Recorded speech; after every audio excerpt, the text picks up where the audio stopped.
Assalamualaikum warahmatullahi wabarakatuh. Pada kesempatan kali ini, saya Vicky Fauziah, NIM 2017-53025, Program Studi Sistem Informasi Universitas Muria Kudus, akan sedikit menjelaskan tentang aplikasi di dalam e-bisnis. Nah, untuk yang pertama, ini ada Millennial Generation The Digital Learners atau generasi milenial itu dia sebagai pembelajar atau pengguna alat digital seperti itu. Jadi pada abad ke-21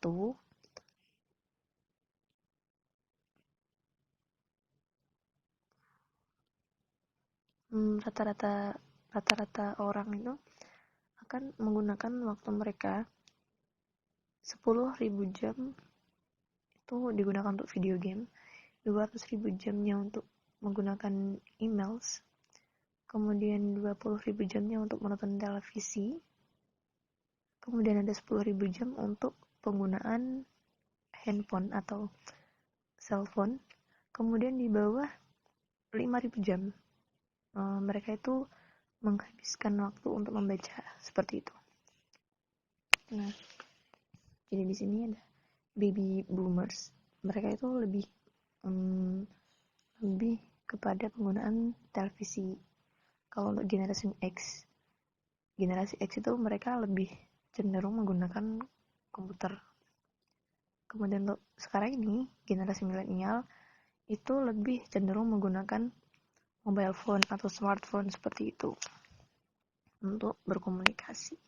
Kemudian untuk revolusi komunikasi, dia dari waktu ke waktu mengalami perubahan atau mengalami perkembangan dalam kaitannya dengan alat komunikasinya.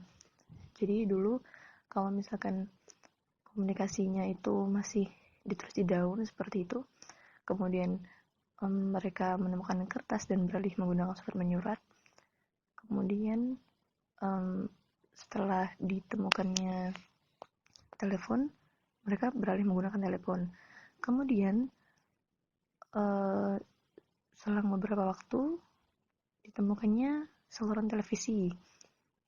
Nah, itu untuk menyalurkan informasi atau berkomunikasi seperti itu.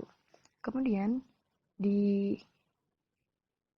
waktu sekarang ini, di masa sekarang, ada sinyal radio atau telepon seperti itu, telepon memakai sinyal, dan juga internet, di mana internet ini memiliki impact yang paling besar di dalam kehidupan manusia. Seperti itu. Kemudian untuk ekonomi digital, untuk dari agricultural age itu dia pertanian seperti itu, dengan industrial age, kemudian dari digital economy, dia kecepatan perubahan ekonominya semakin naik seperti itu. Jadi kalau dulu masyarakatnya lebih ke pertanian, kemudian merambah ke industri. Nah, kalau sekarang ini ekonominya lebih cenderung kepada digital ekonomi atau penggunaan teknologi digital untuk kegiatan ekonominya atau kegiatan bisnis mereka. Nah, kemudian ada internet. Internet sendiri merupakan suatu jaringan komputer global yang menghubungkan jaringan privat dan publik untuk berbagi informasi antar lembaga pendidikan, penelitian, pemerintahan, bisnis, maupun masyarakat umum. Ini dimulai secara komersial atau menyeluruh itu sejak tahun 1995. Internet ini dikenal sebagai basis atau foundation dari New Digital Network Economy. Karena sangat esensial, di Amerika Serikat banyak inisiatif yang dimotori oleh pemerintah untuk menjamin dominasi Amerika di bidang ekonomi baru ini. Kemudian Kemudian sedangkan di negara lain perkembangan internet sendiri terjadi secara eksponensial. Nah, ini untuk penggunaan internet dari paling banyak ke paling sedikit. Kemudian untuk aktivitas pengakses internet sendiri, untuk berdasarkan penelitian, sekarang ini lebih ke email, cenderung ke email lebih banyak ya, seperti ini. Nah, ini juga ada gambaran lagi. Untuk pembaca berita, ini 39% diduduki oleh Indonesia, seperti itu. Kemudian untuk tempat akses internetnya, kebanyakan di tempat kerja, seperti itu. Kalau di masa pandemi seperti ini mungkin lebih kebanyakan di tempat bekerja dan juga di rumah, kayak gitu. Nah, untuk e-bisnis sendiri, perbedaannya sama e-commerce, kalau e-bisnis itu penggunaan TI-nya khusus di teknologi jaringan dan komunikasi untuk meningkatkan cara organisasi melakukan seluruh proses bisnisnya atau proses internal. Dan e-bisnis itu merupakan interaksi bisnis dengan eksternal organisasi dengan menggunakan teknologi IT atau TI. Sedangkan e-commerce, dia lebih ke pelaksanaan transaksi bisnisnya seperti pembelian dan penjualan secara elektronik. Untuk model bisnis yang tradisional dibandingkan dengan model e-bisnis, ini tradisional bisnis model dia sequential, like integration, paper based, dia masih ke menggunakan kertas, costly and inefficient, dia nggak efisien itu. Kemudian kalau e-business model dia berkelanjutan dan integrated atau terintegrasi, allowing multiple participants to join and collaborate. Jadi karena dia penggunaannya elektronik atau internet, dia lebih efisien karena dapat digunakan oleh beberapa orang untuk berkolaborasi, seperti itu. Dia juga lebih hemat energi. Ini untuk siklus penerapan TI dalam bisnis. Yang pertama, teknologi hanya dipakai untuk proses otomatisasi dalam pengolahan informasi. Kemudian, teknologi bergeser ke arah upaya membangun konfigurasi rantai bisnis yang terintegrasi. Kemudian, peran teknologi itu sudah secara nyata mempengaruhi perubahan model bisnis perusahaan. Nah, jadi ini ada arsitektur aplikasi e-bisnisnya. Bisa dilihat seperti ini. Nah, lanjut kepada e-business application. Aplikasi e-business ini ada beberapa jenis atau beberapa model seperti itu. Yang pertama ada ERP atau Enterprise Resource Planning. Dia itu sistem informasi pendukung e-business yang menyediakan berbagai macam kebutuhan perusahaan seperti supply chain, CRM, marketing, terus ada pengemas atau shipping, pembayaran atau payment, atau otomatisasi proses bisnis perusahaan. Kemudian ada CRM sendiri ini adalah Customer Relationship Management. Untuk selanjutnya ada EAI, Enterprise Application Integration. Dia konsep integrasi aplikasi terintegrasi dalam berbagai proses bisnis dan memperbolehkan saling menukar data, seperti itu. Kemudian ada SCM, Supply Chain Management. Dia untuk lebih ke manajemen rantai supply, seperti itu. Kemudian ada HS itu Enterprise Collaborative System. Dia lebih untuk mensupport komunikasi dan kolaborasi di antara tim atau anggota dari organisasi, seperti itu. Nah, kemudian ini positif dan negatifnya e-bisnis.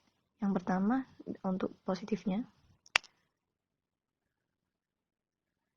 dia lebih kepada mengurangi biaya operasional karena informasi distribusi produk dapat didigitalkan.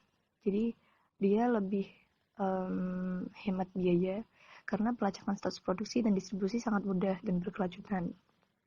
jadi langsung seperti itu. Kemudian ada outbound logistik bisa dilaksanakan, mengurangi inventory buffers, distribusi produk akan lebih cepat dan lebih akurat. Kemudian aktivitas inbound logistik juga dapat ditingkatkan. Kemudian meningkatkan efisiensi operasional internal, meningkatkan efisiensi penjualan dan pemasaran karena dia lebih hemat waktu dan energi. Kemudian ada meningkatkan revenue sistem baru, kemudian untuk meningkatkan market exposure atau pangsa pasarnya, marketnya. Kemudian ada memperpendek waktu product cycle, meningkatkan customer loyalty, meningkatkan value chain. Kemudian dengan adanya e-business ini juga mendukung ketersediaan layanan 24 jam dalam seminggu dari perusahaan seperti itu. Kemudian karena dia berbasis internet, jadi dia dapat meningkatkan pelayanan kepada pelanggan dan dukungan purna jual. Sehingga dari keseluruhan fungsi atau manfaat tadi, dia dapat meningkatkan efisiensi dan efektivitas sumber daya manusia. Untuk negatifnya sendiri, dia karena berbasis internet, jadi dia beresiko ada pencurian informasi rahasia yang sangat berharga seperti itu.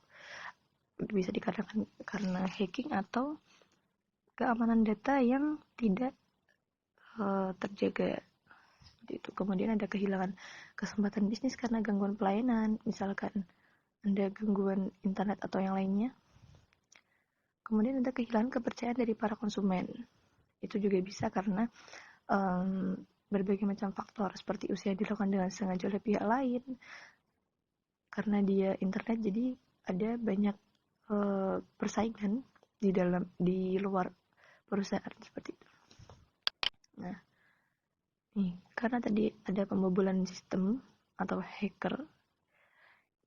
hacking sistem itu, jadi penggunaan akses ke sumber oleh pihak yang tidak berhak itu dapat terjadi seperti itu. Karenanya dapat menyebabkan atau bisa menyebabkan kerugian yang tidak terduga seperti itu. Nah, untuk memperoleh keberhasilan dari e-bisnis sendiri, ada beberapa faktor. Yang pertama, kemampuan untuk menjamin bahwa e-bisnis itu sudah memenuhi 3 karakteristik kunci. Yang pertama ada validity, integrity, dan juga privacy. Validity ini untuk dalam transaksinya itu kedua pihak harus dapat menyatakan keaslian identitasnya. Jadi berkas-berkas atau datanya itu bisa dikatakan valid dan sah seperti itu. Kemudian ada integrity. Jadi kedua pihak itu harus yakin bahwa informasi yang dipertukarkan itu akurat dan gak bisa diubah selama proses transaksi seperti itu. Jadi terintegritas. Kemudian privacy ini rahasia atau rahasia transaksi bisnis dan informasi apapun itu harus disimpan dengan baik seperti itu. Nah, selain keberhasilan juga ada faktor penyebab kegagalan dalam e-bisnis. Apa saja? Yaitu yang pertama, nggak ada komitmen yang utuh dari manajemen puncak. Ada juga penerapan e-bisnisnya tidak diikuti dengan proses change management. Jadi tidak diikuti dengan manajemen perubahan manajemen yang lain seperti itu. Kemudian ada buruknya infrastruktur komunikasi atau infrastrukturnya dari perusahaan itu tidak memadai seperti itu. Kemudian ada tidak selarasnya strategi TI dengan strategi perusahaan, itu juga mempengaruhi. Kemudian adanya masalah keamanan itu tadi. Atau bisa juga dari kurangnya dukungan finansial ini, jadi e-bisnis ini tidak dapat dilaksanakan. Kemudian ada tidak adanya peraturan yang mendukung atau melindungi pihak-pihak yang bertransaksi atau cyber law. Jadi dia bisa berisiko tadi tidak apa ya, ini menyangkut dengan privacy ini tadi. Dan juga menggunakan target jangka pendek sebagai kebijakan investasi e-bisnis. Ini untuk e-bisnis dan strategi organisasi. Pengimplementasian e-bisnis ini bukan hanya merupakan strategi dasar. Jadi dia merupakan strategi tambahan dalam organisasi seperti itu untuk meningkatkan aktivitas organisasi. Kemudian implementasi e-bisnis ini hanya berarti penggunaan TI secara efisien dan efektif dalam melaksanakan proses bisnis.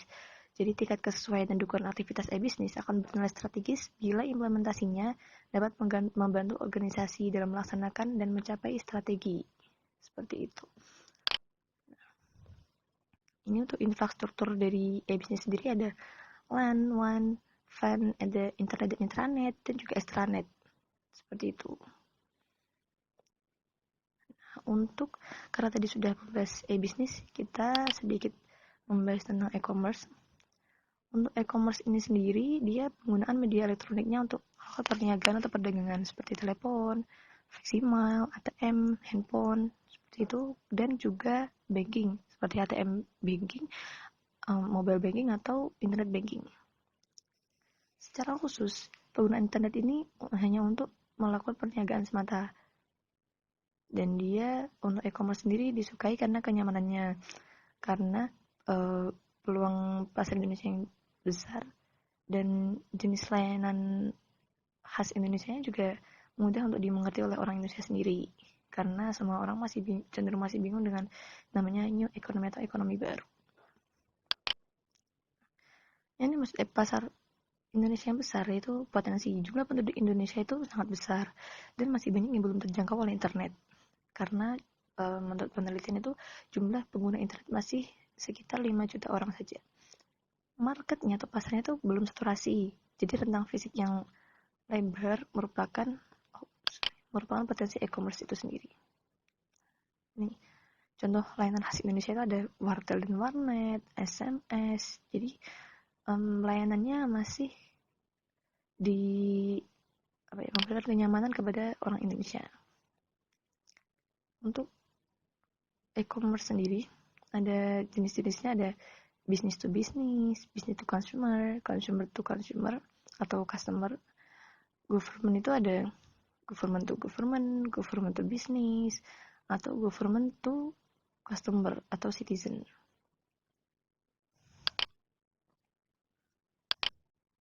Nah, ini contoh-contoh e-commerce-nya. Ada banyak sekali di internet contoh-contoh e-commerce baik di luar negeri maupun di Indonesia.